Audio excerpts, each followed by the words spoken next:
How is an election conduct, election किस प्रकार से होते हैं।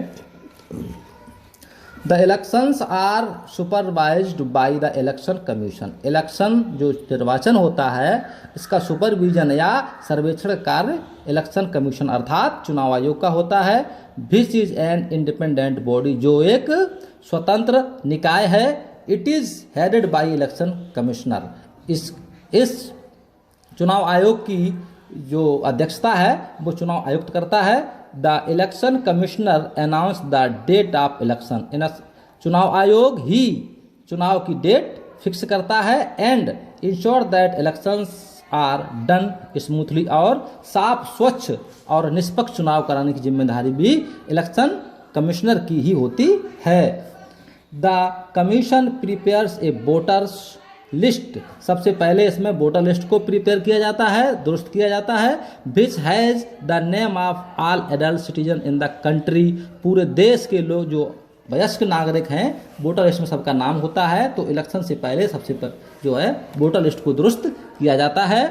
ए photo identity card has been introduced by the election commission, election commission के द्वारा फोटो पहचान पत्र भी जारी किया जाता है। Which each citizen has to the produce in the polling booth पर इस पहचान के रूप में ये कार्य करता है और प्रत्येक मतदाता को इसे ले जाना पड़ता है। The party choose their candidates and they fill the nomination papers, election से पहले नॉमिनेशन फिल करना होता है और पार्टियां अपने अपने कैंडिडेट को क्लियर करती हैं कि हमारी पार्टी से कौन चुनाव लड़ेगा। Once the candidates fill the nomination, पहली बार जो कैंडिडेट होता है वो अपना नामांकन करता है। These are sent for scrutiny, उसकी बाद उसकी जांच की जाती है। Once the scrutiny is done, एक बार स्क्रूटनी अगर हो गई, each candidate is given time to withdraw his name, उसकी बाद भी कैंडिडेट को अपना नाम वापस करने के लिए भी समय दिया जाता है। The candidates and their parties begin to campaign after the withdrawal date is over. Campaign is process by which candidates persuade the voters to vote for them. The candidates and their parties began to campaign after the withdrawal date is over, यदि withdrawal किया नाम वापस लेने की date निकल जाती है तो ये मान लिया जाता है कि ये कैंडिडेट चुनाव लड़ने वाला है। Campaign is the process by which candidates persuade, उसकी बाद से कैंडिडेट या जो प्रत्याशी होता है वो वोटर्स को परस्यू कर सकता है अपने चुनाव के संबंध में, प्रचार के संबंध में। Each candidate represents one party and the party is represented by a symbol, एक व्यक्ति एक पार्टी से ही बिलोंग करता है और पार्टी से उसको एक सिंबल या चिन्ह दिया जाता है। The candidates hold public meetings, उसके बाद में प्रत्याशी अपनी मीटिंग करते हैं पब्लिक में। प्रोसेशंस, जुलूस निकालते हैं। And explain to the public their principles, और अपने सिद्धांतों को लोगों को बताते हैं, अपने आदर्शों को बताते हैं। आइडियल्स एंड प्रोमिसेस, और वादे करते हैं। Which is known as the election manifesto, जिसे हम इलेक्शन मैनिफेस्टो का नाम दे सकते हैं, चुनावी वादे कह सकते हैं। लोग चुनाव से पहले बड़े बड़े वादे भी करते हैं। These manifestos tell the public about the parties commitment, party के कथन को ये इलेक्शन मैनिफेस्टो ही निर्धारित करते हैं। To the national and international issues, कभी ये नेशनल लेवल के मुद्दे उठाते हैं और कभी अंतर्राष्ट्रीय मुद्दों को आधार पे ही लोगों से ये वोट मांगते हैं। The campaign stops 48 hours before the polling starts, vote पड़ने से 48 घंटे पहले चुनाव प्रचार बंद हो जाता है। The polling booths are kept in strict supervision, polling booth पर बहुत ही स्ट्रिक्ट सर्वेक्षण होता है, बहुत ही टाइट सिक्योरिटी रखी जाती है। Voters use their right to vote by casting their votes in the secret ballot system, पहले गुप्त मतदान के द्वारा ही वोटर मतदान किया करते थे। Recently electing voting machines voters secured by each candidate are counted, आजकल इलेक्ट्रिक वोटिंग मशीन का प्रयोग होने लगा है और प्रत्याशी को वोटर के द्वारा निश्चित किया जाता है और इनकी वोट की गिनती जो है वो भी मशीनों के द्वारा ही होने लगी है। The person or number of whoever secures the maximum number of voters is declared as elected and the party which gets the maximum number of victorious candidates form the government in the Lok Sabha or state legislative assembly। जिस party के जितने अधिक प्रत्याशी जीतते हैं उस party की ही सरकार बनती है, चाहे वो विधानसभा का चुनाव हो या वो पार्लियामेंट का चुनाव हो। जिस पार्टी के प्रत्याशी अधिक होते हैं उसी पार्टी की सरकार बनती है। The role of a political party in a democratic state। Political party का डेमोक्रेटिक स्टेट में क्या इंपॉर्टेंस होता है, क्या रोल होता है, जरा इसको देखेंगे।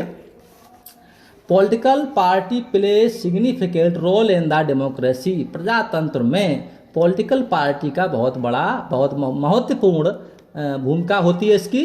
These are organised groups of people having a common goal. These are organized group of people having a common goal। इन सबका एक ही उद्देश्य होता है, एक कॉमन गोल, सबका जो है एक ही लक्ष्य होता है, लोगों को संगठित करना। The political party contest in election through their representatives to form the government.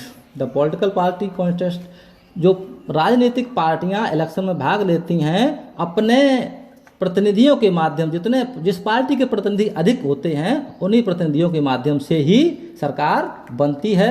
The party which has maximum number of elected candidates.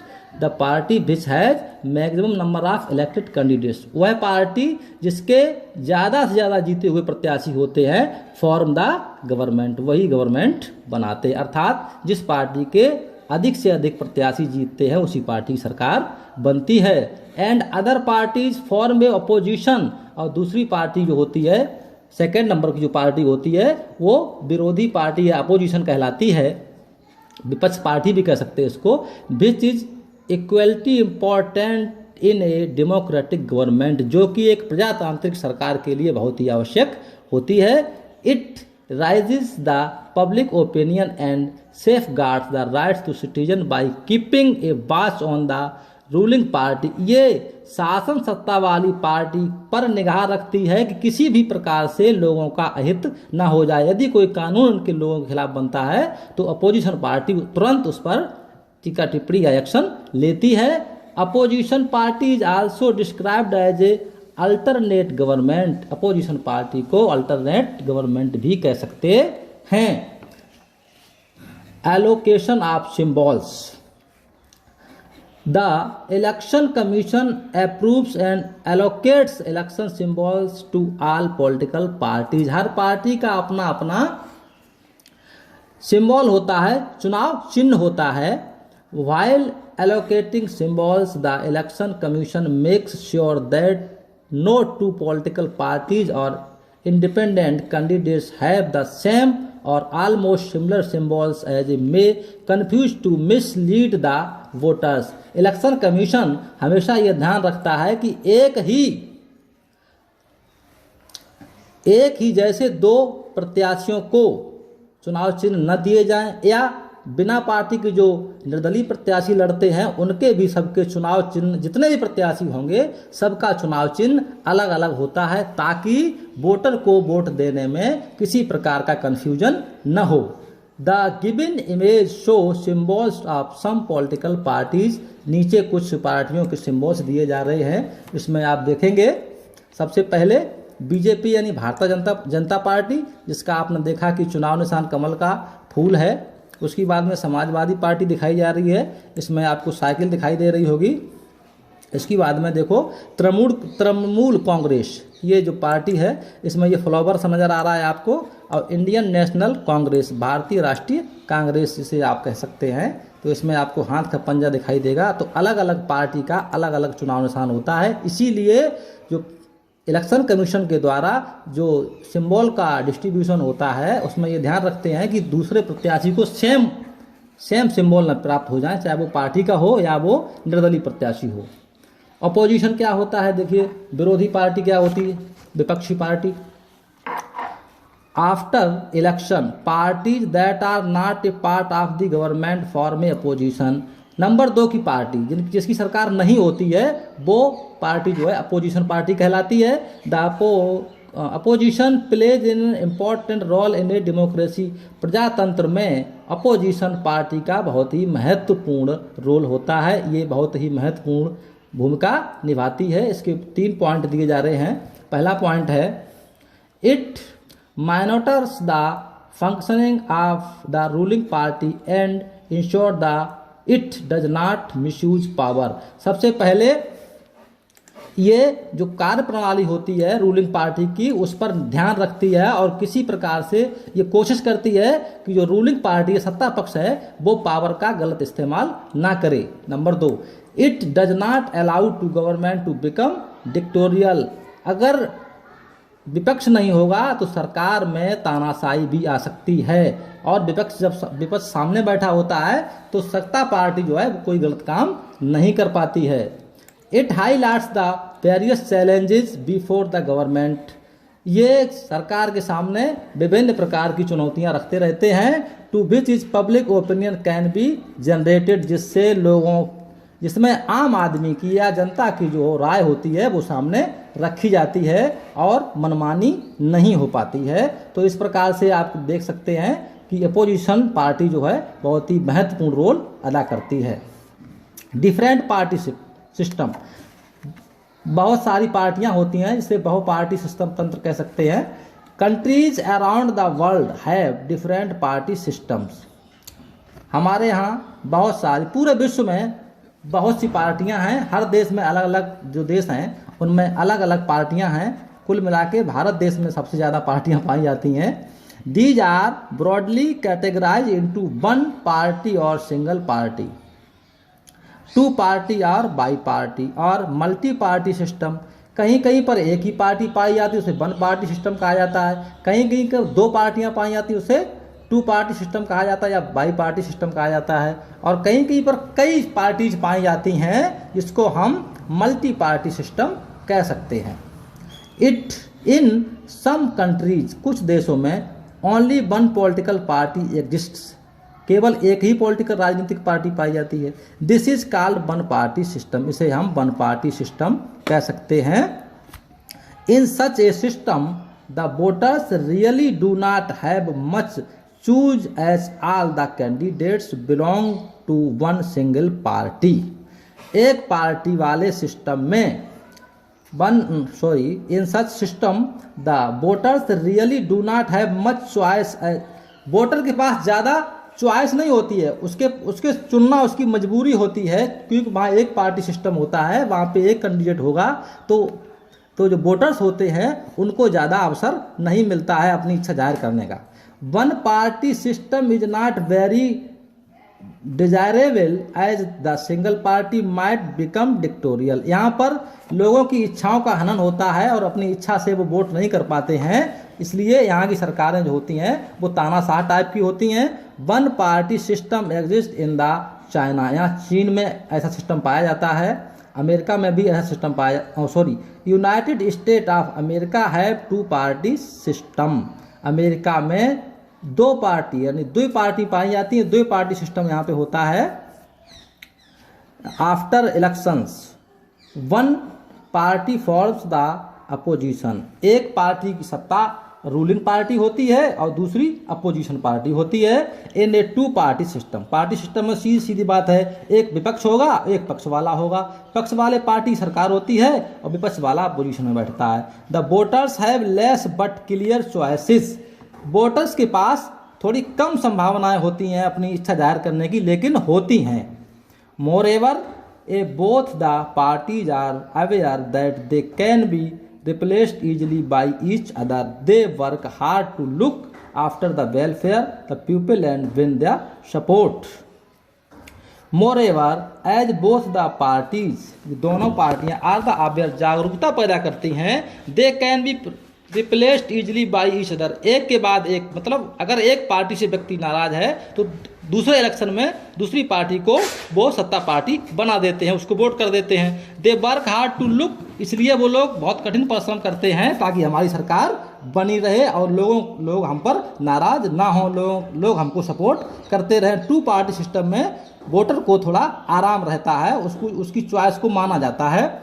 In countries such as India, Pakistan, Canada and Australia there are many political parties.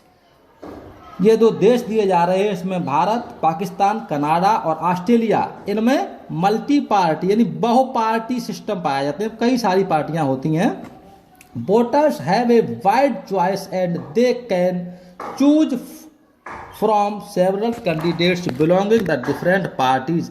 बहुत सारी पार्टियां होती हैं, बहुत सारे प्रत्याशी होते हैं, लोगों के पास बहुत सारे चूज करने के अवसर होते हैं, लोग अपनी इच्छा से कैंडिडेट का चुनाव कर सकते हैं, यहाँ पर किसी प्रकार की कोई बाध्यता नहीं होती है। This is called multi party system, इसे हम मल्टी पार्टी सिस्टम कहते हैं। In A system while numerous political parties claim to represent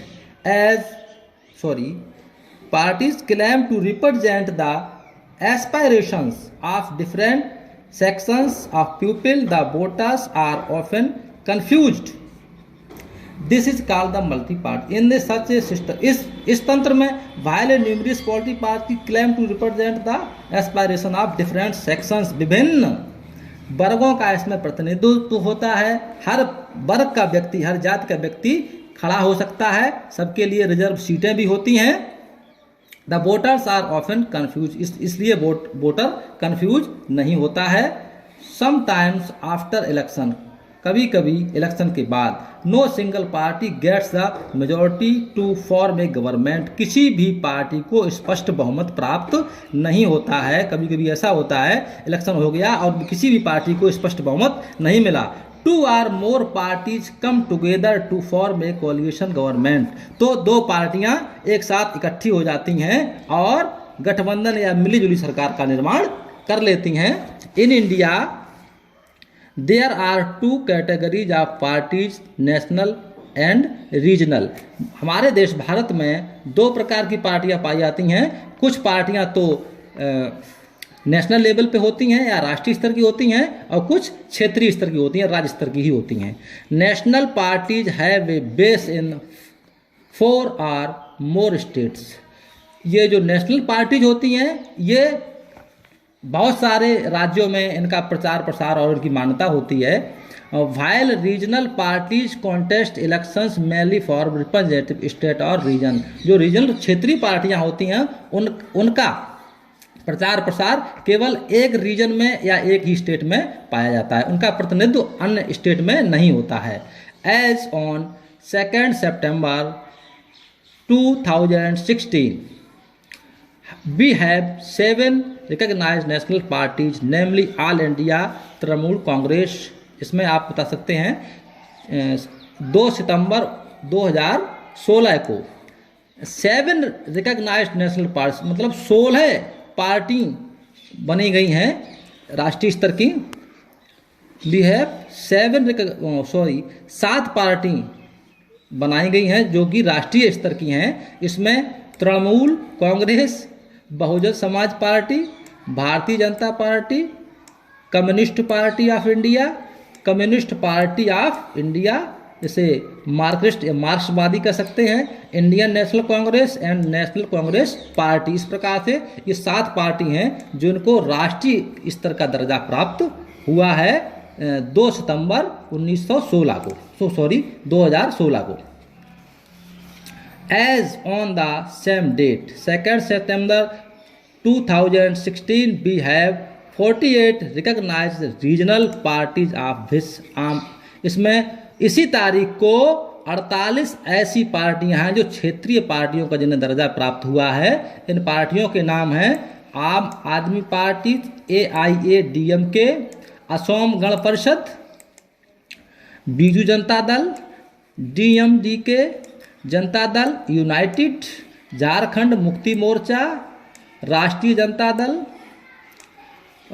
Samajwadi party and Shiv Sena are quite popular. ये ऊपर जो आपको 48 पार्टी बताई जा रही हैं, इनको क्षेत्रीय पार्टी का दर्जा 2 सितंबर 2016 को प्राप्त हुआ है। Regional parties are important as they are concerned with the welfare of their state और community and they know their needs best. ये जो रीजनल पार्टियां होती हैं ये अपने क्षेत्र के लिए, अपने लोकल इलाके के लिए होती हैं, ताकि और ये अपने लोगों की, अपने समुदाय के लोगों के विषय में बेहतर तरीके से जानती हैं जिनकी उन्हें आवश्यकता होती है। Through these regional partners the central government gets to understand the situation in various region. Though these regional parties, इन क्षेत्रीय पार्टनर्स के सहयोग से central government gets to understand, central government को जानने में सहायता प्राप्त होती है कि वास्तविक स्थिति, रीजन की वास्तविक स्थिति क्या है। इन क्षेत्रीय पार्टियों के माध्यम से या इनके कैंडिडेट के माध्यम से ये बात सेंट्रल तक पहुंचती है। कोलिशन गवर्नमेंट क्या होती है, इसे बताया पहले आपको। ये गठबंधन सरकार होती है। जब एक पार्टी को स्पष्ट बहुमत नहीं मिलता है तो दो या दो से अधिक पार्टियां मिलकर सरकार बनाती हैं, उसे कोलिशन गवर्नमेंट या मिलीजुली सरकार कह सकते हैं। In a multi party system a single party sometimes may not secure a majority required to form a government. कभी कभी ऐसा होता है चुनाव के बाद किसी भी पार्टी को स्पष्ट बहुमत प्राप्त नहीं होता है और सरकार नहीं बन पाती है। इन सच ए केस, ऐसी कंडीशन में some party join together to form a government, कुछ पार्टियां मिलके और सरकार बना लेती हैं। Such a government is called a coalition government, ऐसी सरकार को कोलिशन गवर्नमेंट या गठबंधन सरकार कहते हैं। The biggest party in coalition lead the coalition, जो बड़ी पार्टी होती है वो गठबंधन की हेड होती है, उसी का नेता, मुख्य नेता चुना जाता है। Before joining the coalition parties hold discussion or agree upon a common minimum programs, और दोनों पार्टियां मिलके गठबंधन की और आपस में डिस्कस करती हैं, सलाह मशवरा और परामर्श करते हैं upon a common minimum programme, जो कि जो प्रोग्राम बनाया जाता है उस पर ये अपना विचार विमर्श करते हैं। This program outlines the minimum objects of the coalition government. This program outlines, इस प्रोग्राम से ही मिनिमम आउटलाइंस के जो विकल्प होते हैं वो कोलिशन गवर्नमेंट के पहले ही निर्धारित हो जाते हैं। जैसे किस विभाग के कितने मिनिस्टर बनाए जाएंगे या किस विभाग के कौन सी पार्टी का मुख्यमंत्री बनाया जाएगा या प्रधानमंत्री बनाया जाएगा, ये सब पहले से निर्धारित हो जाता है। In India coalition government was first formed in 1977, सबसे पहले गठबंधन की सरकार सन 1977 में बनी। With the Janata party forming the government as a result of a merger of many parties. 1970 में जनता पार्टी ने मिलीजुली सरकार बनाई थी, इनमें कई पार्टियां शामिल थी। In the 13th Lok Sabha of 1999 a coalition government 13 political party held by BJP. सन 1999 में 13वें लोकसभा के चुनाव में बीजेपी सरकार बनी जिसमें 13 पार्टियां शामिल थीं। Known as National Democratic Alliance, इसे एनडीए या नेशनल डेमोक्रेटिक अलायंस का नाम दिया गया। Formed a government at the centre, इसकी सरकार कहाँ बनी, सेंट्रल में, या लोकसभा की सरकार जिसे हम सेंट्रल गवर्नमेंट कहते हैं। The United Progressive Alliance UPA was the ruling coalition in 2013, सन 2013 में यूपीए की सरकार बनी। With the Indian National Congress as the leader, इसका लीडरशिप भारतीय राष्ट्रीय कांग्रेस ने किया। सन 2013 में यूपी की सरकार कई पार्टियों को मिलकर बनाई गई थी। With the Indian National Congress as the leader, a coalition government has same advantage such as, coalition government, ये मिलीजुली सरकार के कुछ लाभ होते हैं जो इस प्रकार हैं। पहला लाभ है it represent wide public opinion by representing different parties. इसमें रिप्रेजेंट्स वाइड पब्लिक ओपिनियन, जो प्रतिनिधि होते हैं वो लोगों की राय को भली प्रकार से प्रस्तुत कर सकते हैं। बाई रिप्रेजेंटिंग डिफरेंट पार्टीज, विभिन्न पार्टियों के जो प्रतिनिधि होते हैं वो पब्लिक की बात को सरकार तक आसानी से पहुंचाते हैं, उनकी बात को सुना जाता है। It adopts a consensus based approach that avoids political confrontation. It avoids a consensus based approach that avoid the political confrontation. इसमें किसी प्रकार का कोई राजनीतिक भेदभाव नहीं रखा जाता है, क्योंकि दोनों ही पार्टियां इसमें शामिल होती हैं। तो इसमें इस प्रकार का भेदभाव नहीं होता है कि किस पार्टी का ये विधायक या एमपी है, इसकी बात को नहीं माना जाए, दोनों की बातों को माना जाता है। It has the disadvantage too, इसके कुछ अगर लाभ हैं तो कुछ हानियां भी हैं, इसके कुछ डिसएडवांटेज भी हैं। Such as a government is prone to disagreements and conflicts among these alliance as the basic ideology are generally different। इसमें कभी कभी ये सरकार स्थायी नहीं होती है, क्योंकि विभिन्न पार्टियों के प्रतिनिधि शामिल होते हैं और उनके विचार आपस में नहीं मिलते हैं, तो पता चला सरकार बीच में ही टूट गई। This might lead to sharp conflict and the delay in implementation of some people friendly policies of government. कभी कभी सरकार बीच में टूट जाती है, यदि विचार मिल गए, इनमें मतभेद न हुआ, तो ये सरकार आराम से चल सकती है और 5 साल गुजार लेगी और अगले इलेक्शन तक आराम से चल सकती है। That's all, thank you.